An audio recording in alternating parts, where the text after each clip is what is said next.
I'm Trevor Bechtel, and I work here at Poverty Solutions at the University of Michigan. We are a university-wide initiative focused on preventing and alleviating poverty. And I play two roles. I'm our student engagement coordinator, so I do all of our kind of student-facing work. And then I'm also the strategic projects manager for Washtenaw County programs. And that has me generally oversee a few different projects and work particularly on the Prosecutor Transparency Project, a partnership between the Prosecutor's Office, Michigan Law, and Poverty Solutions. So in 2020, Aldi Sabat was elected as prosecutor here in Washtenaw County. And he is a progressive prosecutor. He's interested in looking at the kind of data about how his office functions, particularly around racial equity measures, and being able to kind of understand that, study it, and then also make information about that more available to the public than it has been before. And so in order to accomplish that, I worked in the fall in conversation with him and also with J.J. Prescott, a lawyer from the Michigan Law here, a faculty there. And the three of us, along with Grady Bridges, a statistician who came on, formed the Prosecutor Transparency Project. We're working right now to do some research around metrics in the prosecutor's office, and then we're also going to publish a dashboard. And the dashboard will have information about kind of racial equity measures in the county. It will kind of think about cases that are offered and cases that are declined, and a variety of other metrics. And that's the part of the work that I have direct oversight over. So the criminal justice system in general is pretty opaque. There's not a lot of data coming out of that system. And so one of the things that probably much anyone needs to do when they're kind of focused on the system is start to kind of collect the data and analyze the data almost from scratch. And so one of the things that Grady Bridges, our statistician, is doing is he's doing a lot of work to kind of understand the data inside the prosecutor's office. The work that he's doing to kind of understand the data will then be kind of aggregated and de-identified, and we will use that information to build the dashboard. We don't actually know what the process of getting the data from the county to the university is going to be yet, but we're working on that. A data use agreement is a complicated thing. A really important thing for us in this at Poverty Solutions, because we're really interested in how we interact with the community, is to make that information available in an accessible way. So how do you take information about a complicated system that is mostly opaque and not even well understood by some of the people inside it, and make it easily available and accessible to the public? So I am not an expert in either the criminal justice system or in kind of building a dashboard. I do have some expertise in kind of how communities and universities work together.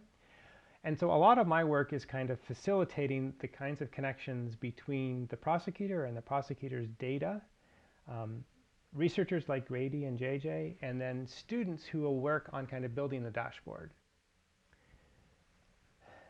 Ever since George Floyd, and for people who are paying attention, I think much before that, the question of how the criminal justice system functions has been something that we've paid a lot of attention to. But as I've indicated earlier, there's not a lot of good information on that. So I think my key goal, what is most important to me about this, is making information about this system accessible to the public so that there can be a level of accountability which hasn't existed before. I think that we stand to learn a lot about how this system interacts with a question like poverty in our community. We know that there's a lot of overlap from general research here. What is that going to look like in specific in our context? At Poverty Solutions, we've also partnered with the county to build the Opportunity Index in Washtenaw County, which is a really kind of clear, tailored understanding of the demographics in the county. And so connecting the Prosecutors Project with the Opportunity Index is another thing, another goal that I have here. There is definitely a part of the community that isn't necessarily interested in that kind of transparency, that wants to support the functioning of the police and the prosecutor's office and the courts in the way that they have functioned. And so making clear the value for everybody in making this information available, I think, is an ongoing challenge. My background as an academic is in ethics. I have a PhD in constructive theology from Loyola University Chicago, and had a focus on ethics in that work. And so I've always been interested in how our society can be a place that is more fair, where people who struggle for a whole variety of different reasons, often systemic reasons in our society, are kind of given opportunities to flourish.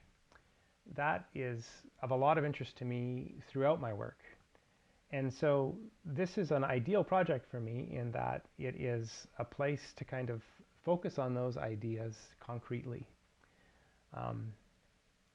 I feel like personally I've learned a lot about structural racism, especially in the last 5 years.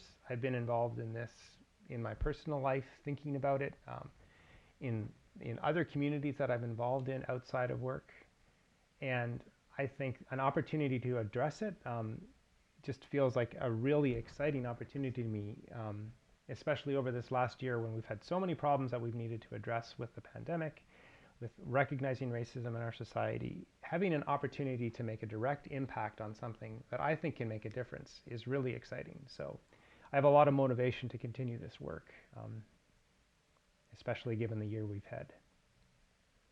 So I think we can imagine a lot of different futures for this project.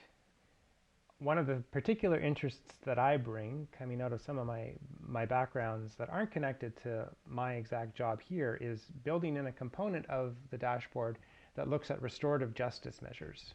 Restorative justice is an alternative to the regular system, and it usually engages a different kind of process, so that we often think of cases as being diverted or deflected into a restorative justice process. There are no restorative justice dashboards in the country, and being able to build one here could kind of set us up as a kind of pioneer in this space, which I think would be very exciting. Ideally, we would build something that was compelling to other counties in Michigan, and we have some plans to move forward to Oakland County and to Ingham County and do similar work there. And I would hope that as the years pass, we are able to kind of build dashboards in more counties in Michigan and bring this kind of understanding in many different contexts, in a broader context than maybe has happened in other places.